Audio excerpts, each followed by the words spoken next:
Продолжуваме со емисијата, како што најавивме, тука е Суат Сефери од ВИС сега експерт за вештачка интелигенција. Господине Сефери, добро дојавте во телевизија 24 во студио 10. Прв пат сте кај нас. Добро ве најдов и многу ми е мило и драго што сум присутен кај вас. Јас сакав и да присуствувам и порано и чест ми е задоволство да сум сега присутен. Да, имавте скоро една промоција, ајде да речеме, на вашата работа, каде што објаснивте што е ВИС сега, што значи, со што се занимавате, па еве чисто за вовед во разговорот. Што е ВИС сега? Значи, ВИС сега е невладена организација која што се бави со едукација, промоција и што би рекле raising awareness, значи до луѓето за да знаат што е вештачка интелигенција, како би можело да се користи на најпродуктивен и најлесен, добар начин. Да, работите на ова поле. Вештачка интелигенција е нешто што, ајде да речеме, тоа го кажав во најавата, нешто што не само што ќе има влијание во нашите животи, или нешто е присутно, или нешто што треба да го научиме, туку нешто што драматично ќе ги смени нашите животи. Не знам дали сме се уште свесни целосно за тоа. Па еве за тоа, што мислите вие, како вештачката интелигенција ќе го смени светот и тоа во блиска иднина зборуваме, и како ние тоа ќе го почувствуваме? Значи, ние се повеќе сме свесни дека вештачка интелигенција веќе го менува начинот на кој живееме, работиме, комуницираме, но не сме свесни со брзината која таа се случува. Значи, дури почнувајќи со последните надградби на оперативните системи, почнувајќи од телефони, од лаптопи или било кои оперативни системи, значи вештачката интелигенција веќе е интегрирана во самите системи, и тоа значи дека ние ја користиме секојдневно, често без да бидеме свесни за тоа. Најголемите промени се забележуваат на автоматизација на административни задачи, создавање на анализи, на содржини, имаме исто и персонализирани услуги, каде што тие обично нудат, веќе и нашите оператори мобилни имаат некои ботови, каде што нудат некој мини супорт. И исто така најголемиот проблем е што технологијата напредува многу брзо без да ние бидеме подготвени за тоа. Да, многу брзо се менуваат работите. Јас гледав, например, едно интервју со Елон Маск, мисля че некај Џо Роган беше, каде што зборуваат за тоа, и Елон Маск, бидејќи они нели се во трка за тоа кој ќе развие подобра вештачка интелигенција, Елон го развива Грок, асистентот, тој вели, буквално секоја недела сме вчудо невидени од некој нов развој во технологијата. Вели, секоја недела се изненадуваме. Толку брзо се развива. Такви нешта слушавме, например, и од шефот на Microsoft, и на дека, не знам, за 3 години, за 5 години, дека работите драстично ќе се сменат. Ми се чини дека тоа најмногу ќе биде погодено, ако зборуваме сега каде ќе бидеме ние погодени, во работните места. Дека вештачката интелигенција ќе замени многу професии, особено онаму каде што ќе нема потреба од луѓе едноставно. Мислите ли дека тоа брзо ќе дојде и кај нас? Значи, како што го спомна, Грок е добра алатка за препознавање на фейк ньюс, зашто го прашуваш, пример, ботот дали фейк ньюсот е валиден или не. Значи, секоја технологија има и позитивни страни и негативни страни. Значи, најпогодени ќе бидат позициите каде што се повторливи, рутински и имаат предвидливи задачи.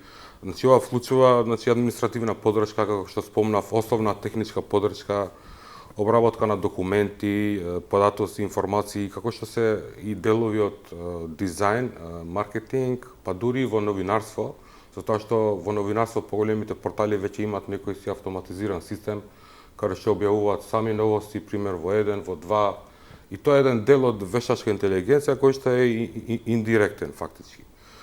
Во домашен контекст, многу административни и комунални услужни позиции би можеле да се трансформира со промена Например, како што спомнав, изработка на извештаи. Меѓутоа, истовремено ќе се отвори потреба за нови работни позиции, каде што тие луѓе што исто да го правеле, ќе бидат само надградени за да ја вршат контролата на тие документи, на тие измени што ќе бидат правени, пример, во комунални или во административни работни позиции. Дали ќе има измени? Да, зашто ова е некоја дигитална трансформација и секогаш тие мора да бидеме во чекор со времето за да се надградиме и да знаеме што се случува, за да бидеме спремни со тоа што е следно, нели? Да, го гледав, например, ми се чини дека беше баш на Microsoft директор еден кај што зборува, вели ние веќе сите јуниорски позиции кај програмерите ни се заменети со вештачка интелигенција. Не знам, вели за кратко време тоа ќе бидат и средните позиции, а веројатно потоа мисли на сите. Значи, програмерите се едни од веројатно од професиите кои ќе бидат погодени. Прочитав например дека многу ќе бидат погодени докторите, дека не знам за X години дека ќе нема потреба од лекари буквално со вештачка интелигенција, но не гледам навистина професија каде што нема да бидат погодени. Вие ги спомнавте и новинарите. Еве видовме например дека најновиот енџин на Google VO3 прави комплетно цели вести. И тоа за видео зборувам, за телевизија, телевизиски вести со презентери, со вести, со се, каде што вие нема шанси да препознаете дека тоа не е вистински. Значи, мислам дека навистина многу професии ќе бидат погодени и тоа во блиска иднина. Па за тоа спомнав, значи, во секоја технологија треба и надградба, у било која ваква дигитална или било каква трансформација.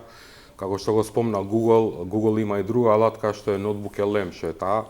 Значи таа алатка според твојот текст или според твоето додавање на информации, дополнување на информации на алатката, ти прави цел блог, цел аудио блог, нели подкаст и други работи. Значи има многу алатки каде што во моментов има една голема поплава на такви алатки и најголемиот проблем доаѓа прашањето за етиката на користење на вештачка интелигенција. Да, етиката, вие имате пишувано за тоа, го видов вашиот блог, етиката во вештачката интелигенција. Каде е проблемот тука во употребата на вештачката интелигенција? На што треба да внимаваме? Кои се црвените линии? Црвени линии има многу. Да. Но етиката во вештачка интелигенција значи ние да поставиме јасни граници таму каде што може да се наруши човечкото достоинство, еднаквост и приватност. Значи најважно е вештачка интелигенција да не дискриминира, да не носи одлуки без човечки надзор и да биде транспарентно, односно луѓето да бидат тие носачи на одлуки. Затоа што доколку користиш ботот некој извесен период, он те профилира тебе и аналогно со тоа што он тебе те знае, ти дава и одговори. И многу е важно доколку се креираат вакви платформи, како што сум спомнал и во таа бела книга или извештај или не знам како да го наречам, значи, важно е програмерите, тие луѓето што го развиваат тоа, значи да прават тестирања на такви апликации за да нема еден таков вид на дискриминација на луѓе. Тоа е многу важно.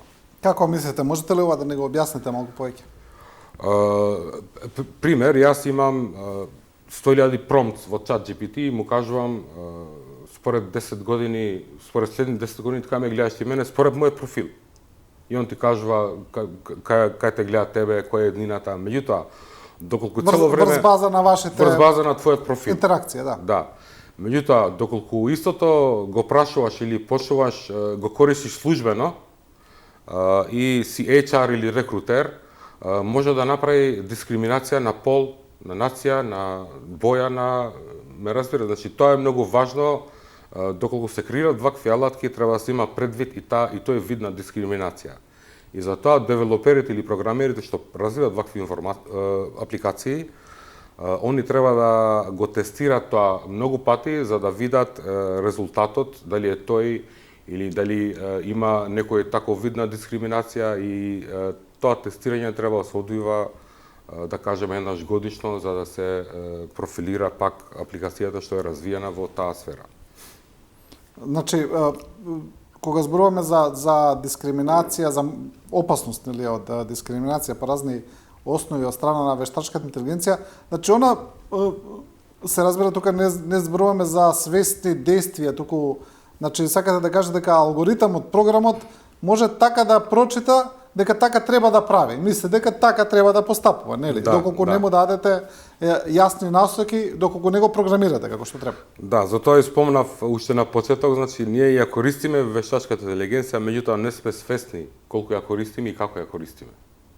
Затоа е многу важно ние да бидеме едуцирани у тој дел како, што, кои би биле регулативите, зошто би биле регулативите и сметам дека нашата држава треба да донесе некоја законска рамка, па било за компании, за образование, за невладини организации, за било кој што ќе го користи тоа како алатка, да има еден вид етика и етичка примена на тоа, нели? Да. Ја читам анализата кој вие ми ја пративте претходно, каде што е една анализа во поглед на новие прашања, па еве кои се прашањата. Вели како стоиме во споредба со соседите кога станува збор за стратегии, етички правила, образовни иницијативи за вештачка интелигенција, кои се најдобри примери од регионот, како македонските стартапи веќе ги менуваат правилата на игра. Значи, отприлика тоа е како стоиме еве ние со регулативата и што мислите дека би требало да се направи? Види, ако го направиме споредба со државите во регионот, како што сум го направил на извештајот, значи моментално води Србија во Балканот, се разбира после Бугарија и Грција, затоа што они веќе имплементираат EU акти, каде што сите регулативи и имплементации ги прават според тој EU акт. Меѓутоа, Србија е единствена што развила некоја голема систем сала во Ниш, мислам, или во Крагуевац, не сум сигурен. И со тој начин Србија веќе има некоја рамка кон што да се води државата. Значи, ние воопшто немаме таква рамка како држава. Значи, треба да се размисли за креирање на таква рамка, еве сега со новите министерства, нели, за дигитализација што го имаме. Сметам дека треба да се почне некој таков процес, па да се викнат експертите што го разбираат тоа поле, па има и правници што се и етички, нели, во тоа поле. И сметам дека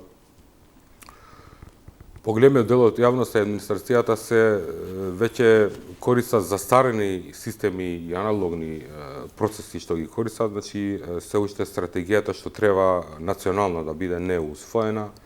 Ние како невладена организација се уште сме на почеток. Имавме неколку активности, но немавме доволно затоа што се уште сме млади.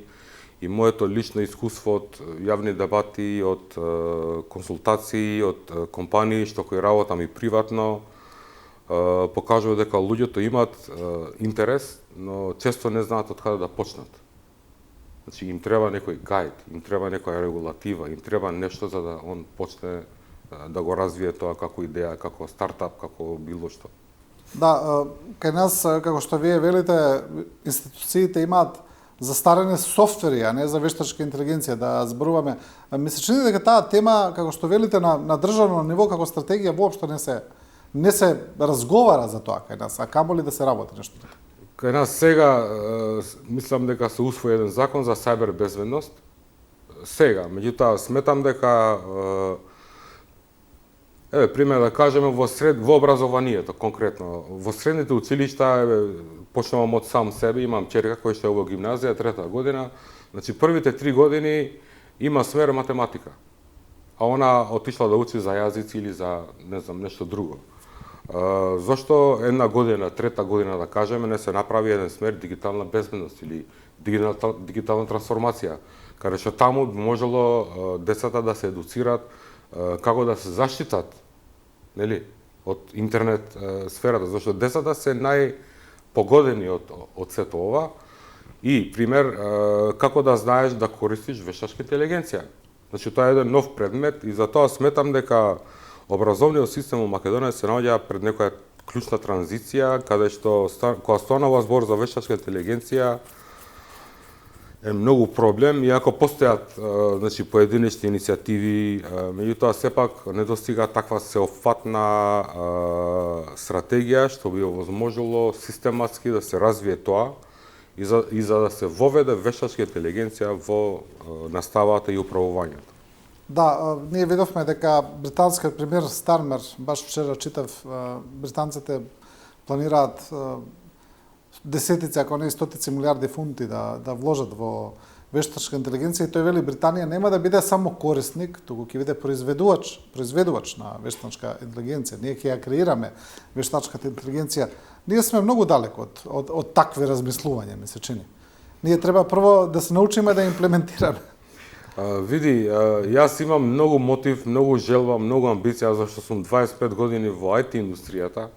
Од 2022 сум во вештачка интелигенција и сум креирал еден таков мини LLM кој е на македонски јазик и тој е јавен и планирам тој мини LLM значи да се надградува и да се дозволи да се даде како фри, да се користи нели или државно или институционално или на било кој начин или да се учи, да се истражува тоа. Што е тоа? Може да не објасните? Значи тоа е large language model, така се вика, и имам ставено на база од 6 гига и базата е фри од Википедија, кој што доколку го инсталираш и тоа локално, ја симнува и таа база и според тоа прашуваш колку жители има Скопје, он ти одговара на македонски јазик на тој начин со базата информациите што ги има од Википедија. Да. И овие се некои од иницијативите што ги имаме, меѓутоа има и доста луѓе, има и доста интерес што се интересирани и сака да придонесат во тоа. Затоа јас најголемиот недостаток го гледам во креирање на таква рамка за да може на нас сите да ни угоди, да ни каже пример како да се движиме како граѓани. Тоа е многу важно. Да, Сефер има еден друг момент кој мене ми е например интересен. Вие дека сте еве и во IT индустријата подобро го знаете тоа. Сега ми се чини дека кога гледаме онлайн и кога гледаме реклами за ова, за она, за секакви апликации и така натаму, дека се AI, се AI, ова AI, она, но ми се чини дека не е баш така, дека сега е веројатно модерно и се оди колку навистина од работите кои се прокламираат се вештачка интелигенција, колку се некаков тип на софтвер. Значи да почнеме... И како да ги разграничиме што е вештачка интелигенција, а што е едноставно софтвер, некој пребарувач, така натаму. Така, значи секој сака да биде во тренд и тоа е еден вид на маркетиншки трик. Меѓутоа еве да почнеме од овие нели онлайн курсевите што се. Да. Онлайн курсевите значи има многу доста добри кредибилни курсеви каде што имаат партнерство со MIT, нели со универзитетот што е во Америка, имаат со UK универзитети и реално има и од другите компании што нудат такви курсеви, меѓутоа он ти нуди само формален курс, чисто да добиеш сертификат. А овие што се покредибилни малце, значи тие ти дават и практична примена на вештачка интелигенција за да види докај си стигнал ти, како си стигнал ти дава тест, ти дава све. Дури имаш човек каде што те насочува лайф доколку имаш потреба и тие се кредибилни работи. Меѓутоа најдобри резултати се постигнуваат кога онлайн учењето се комбинира со практика и со следење на напредокот и тие реалните примери што ги спомнав се тие кредибилни компании, кредибилни што дават такви услуги. Има и други што не дават, фактички во секоја сфера и секој сервис има и добри и лоши услуги. И сега ние треба сами да се едуцираме, да видиме кој е добро, кој е не, или да направиме еден ресерч доколку сакаме да влеземе во нешто. А во однос на апликациите кои се продаваат за се што, кај што сите се рекламираат дека е AI, дали навистина се AI? Се AI, значи во 100% AI во моментов е само ChatGPT, зашто таа е единствена платформа што е еден сервис, една услуга, нуди AI, моментално. Другите платформи како што се Microsoft или како што се Google или како што се Perplexity доста го користат новинарите, затоа што ти пласира новости, ти пласира реални новости во реално време, анализира други работи, пример во новинарството. Microsoft има интегрирано во самата нивна платформа Copilot, каде што ти можеш да креираш мултипл агенти. Значи, најголемиот дел од медот, да кажам, го земаат овие најголемите компании и сите што сакаат да се трудат, некои може да успеат, меѓутоа не верувам дека ќе успеат сите, затоа што многу голема конкуренција е во прашање и се во ова во AI што како тренд се покачи сега. AI постоело години уназад, значи не од сега, меѓутоа се е истакнато и со ChatGPT би се чини го издаде на површина, да. Да, и сега истакнато и сите сега се трудат да креираат, да прават нешто. Меѓутоа дел од AI во минатото било автоматизација. Тоа е целта. Да. Сега има и не толку добри сценарија кога зборуваме за развој на вештачка интелигенција, значи да не одиме во филмот Терминатор, каде што знаеме дека тоа не заврши добро за човештвото на крај. Но предвидувањата се дека кои се негативните работи? Едно е ова што го зборуваме за губењето на работни места.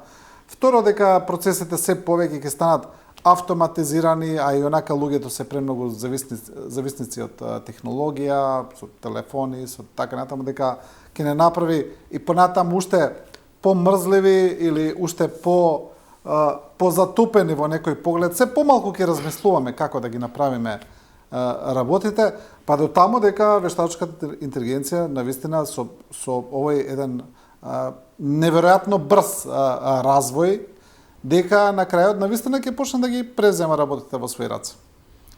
Значи тоа се негативните, ајде да речеме, концепти кои се почесто се спомнуваат. Така, значи опасностите во вештачката интелигенција не се само технички, туку и човечки.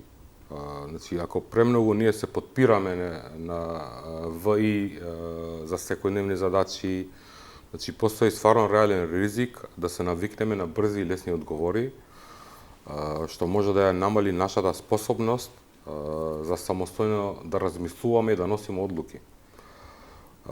И ова дигитална мрзеливост што би кажал, значи може да доведе до тоа луѓето да се чувствуваат помалку мотивирани да учат нови работи или да се соочуваат со реална проблематика, реален предизвик, и дека технологијата, значи го превзема тој дел на нивниот напор што они треба да ја користат логиката, треба етиката, зашто на некој би го казнел, да кажеме, нели, условно. Сепак, нината не мора да биде негативна. Значи, ако поставиме ние јасни етички стандарди за да поттикнеме дигитална писменост и да го задржиме човечкиот фактор во несењето одлуки, вештачка интелигенција може да ни помогне да бидеме поефикасни, креативни и клучно е да ја користиме како поддршка, а не како замена. Значи, тој мајндсет треба да го имаме. Да, а колку верувате во тие апокалиптични сценарија? Значи, читавме некој, не знам сега дали тоа е веќе урбана легенда, дали е точно дека кога разговарале два ChatGPT бота или од различни вештачки интелигенции, дека после некое време одеднаш преминале да разговараат на свој некој јазик или на некој изумрен јазик што ние не го препознаваме, или она дека кога еден програм требало да го исклучат, дека тој почнал брзо да се размножува на друго место за да се одржи во живот. Ги читаме тие работи, сето тоа навистина наликува малку на сценариото од Терминатор. Верувате ли во такви можност, во такви, но еве што е реално, ајде да кажам ја, дека некој систем на вештачка интелигенција може на пример да превземе контрола од нуклеарни ракети, да речеме, каде што знаеме дека тоа што би се случило, тоа веќе мислам теоретски барем постои опасност. Да. Значи за тоа досега зборував малце за етиката, за тоа што тие што ги креираат тие работи треба да го размислуваат тоа, не тие што го користат. Се разбира, да. Да, и тие што ги креираат тие работи, треба да се тестира тоа постојано и да се види дали има некој вид на таква носење на одлука, на такво нешто. Меѓутоа, Microsoft, како што спомнав, како платформа, доколку ти се преплатиш на Microsoft ти нуди да креираш multiple агенти во multiple departments, да земе multiple мислење и да ти даде со еден друг агент конкретен одговор. Значи, ова веќе постои. Тоа поврзувањето на агенти, агент 1, 2, 3, агент во финанси, агент во администрација, агент во HR. И ти кога поставуваш прашање, он ги прашува сите, си комуницираат они меѓу себе и ти носи тебе конкретна одлука и конкретен одговор. Меѓутоа, одговорот што Microsoft ти го носи аналогно на тие информациите што ти си му го дал, како информација. Меѓутоа, за да постигнеме во такви терминаторски филмови, мислам дека сме многу далеку. Да. Тоа е одна прашање дали ќе добие некогаш таа вештачка интелигенција самосвест, дали ќе стане свесна за самата себе си или ќе остане само програм кој ќе исполнува задачи. Развивањето на вештачката интелигенција се одвива во 3 етапи, каде што почнува од Narrow AI, General AI, Super AI. Ние моментално се наоѓаме во Narrow AI, каде што се движиме во непознатото значи во креирањето на регулативи, значи во светско ниво. Значи, затоа викам, креирање на вакви законски рамки е многу важно за Македонија. Значи, мора да се почне од негде, затоа што многу работи во иднина ќе зависат од овие. Значи, приватните компании веќе користат со законите од USA или од Велика Британија или од алатките што они ги користат. Меѓутоа, Македонија како Македонија треба да има некоја законска рамка, ако не ништо друго да се поврзе со европскиот акт, затоа што кон Европа одиме, нели? И според тој европски акт ќе се движиме и ќе ги правиме измените како што Европа размислува, затоа што ние сме во Европа. Многу е важно, значи, да имаме таква законска рамка, затоа што од таму се почнува све. И приватните компании веќе развиваат многу добри алатки, има некои компании што ние не ни ги знаеме дека постојат во Македонија, а тие продаваат во светско ниво апликации. Пример. И тие користат вештачка интелигенција за пронаоѓање работи, за маркетинг, има една компанија што ја спомнав на извештајот за модели. Значи има многу такви компании што функционираат, ние не ги знаеме, меѓутоа не се истакнуваат. И доколку законски тоа се имплементира, се примени, таа компанија можеби ќе може да придонесе во креирање на некој вид регулатива, на некој вид закон, зашто искуството доаѓа од луѓето што работат. Да. И еве да завршиме, вие малку го начнавте тоа како прашање во однос на образовниот систем. Колку образовниот систем треба да се приклучи кон ова веќе револуција на користење на вештачка интелигенција, ми се чини дека и тука доста заостануваме. Значи образованието има суштинска улога, значи, во вештачката интелигенција, поготово во етиката, затоа и го спомнав преска, треба барем еден предмет да се додаде како, нели, настава. Значи не е доволно младите да учат само технички вештини, важно е младите да знаат и да разбираат кои се етичките ризици, пример, кои се сајбер безбедносните ризици. Ако етичките теми се дел од наставата, учениците мислам дека ќе знаат да препознаат, да реагираат. Пример, ако ми се деси нешто, кај јас би пријавил. Знаеш, треба некои такви работи да се истакнат, да се покажат, да се знае дека имаме нешто, постои нешто и на тој начин да се одвиваме напред. Значи, ако не почнеме, не можеме да одиме напред. Да. Добро, еве со овој разговор се обидуваме да ја подигнеме свеста за вештачка интелигенција, за користењето, за регулативите, за образовниот систем. Суад Сефери од ви сега ви благодарам за учеството во Студио 10. Благодарам и на вас.